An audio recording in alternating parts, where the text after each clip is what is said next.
Good morning and welcome to Birding for Beginners. We're starting in our next bit of our instructional DVDs or videos on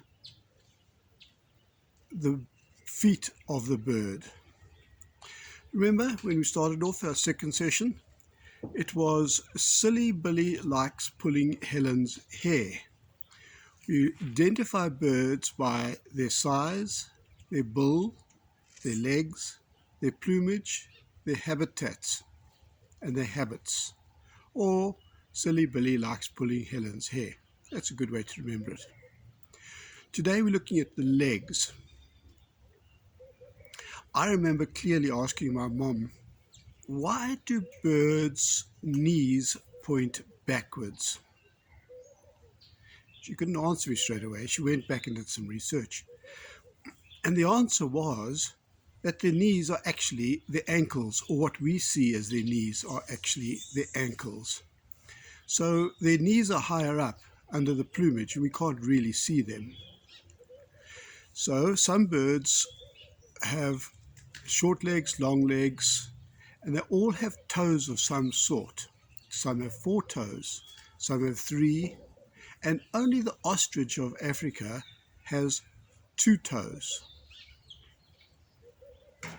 Now, in Newman's book, there's a useful feature that not many people see. The first half, up to about page 180, are non-Passerines, and from there onwards, there are Passerines.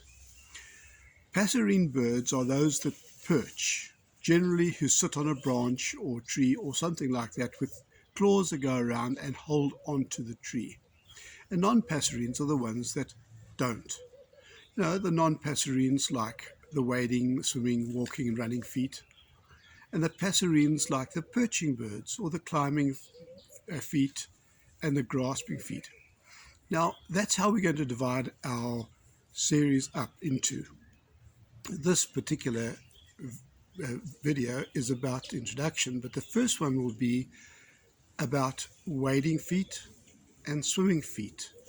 Then we'll get into walking feet and running feet, and probably perching feet as well. From there we'll go on to climbing feet or zoodactyl feet. We'll get to more detail of what that is later on. And grasping feet.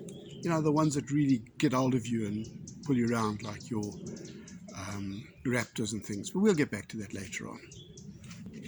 Generally speaking, birds' feet are of one color.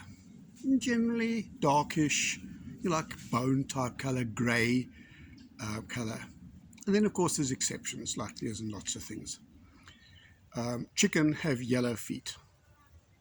Actually, by the way, people like eating those, and here's a picture of them. They call them in South Africa walkie-talkies, and quite a delicacy amongst the locals. Getting back to the feet. They are generally grey or brown and yellow. And there's one that's particularly interesting to me, and that's the little egret. It has yellow toes, but the legs or the next part of the foot is actually dark brown, and that is dark brown or grey, and that is how we identify that particular bird. Now, to add interest to the colours of the bird's feet, they can change. Yes, during breeding season, the bird's feet become red, or maybe not only red, but they definitely change to a much brighter colour, yellow or orange, and that is how they signal to each other that it's time. So when looking at a bird's feet, don't be too misguided by the colour of them as to which bird it is. Take into account the season as well. When watching the birds, we sometimes see them go down on what looks like their haunches, but in fact it's not their haunches, it's down onto their feet. So what is feet made of? What are the claws made out of? The claws are made out of keratin, which is actually a protein very much like hair or wool or feathers. It keeps growing and growing, and as they use their feet, these claws or feathers are wear down by use. Another thing about feet is they are used for thermal regulation, that is, controlling the temperature of the body of the bird. Now, birds, like other mammals, are so-called warm-blooded creatures.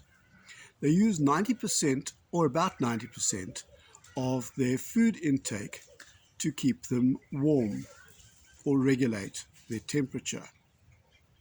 Birds covered in feathers find it difficult in many ways to get rid of heat sometimes, and this is done through the feet. So they have a special mechanism where the blood flow to the feet is limited so as not to lose heat through the feet. And in that way, they also prevent getting frostbite in their feet. So when you next look at a bird, have a very careful look at its feet. Have a look at its claws.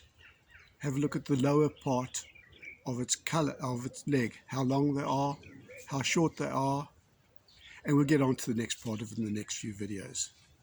Thanks for watching. Hope you enjoyed it. Bye. Oh, don't forget to subscribe and tell your friends about it. I would appreciate it. You can also like it too if you do like it. Bye.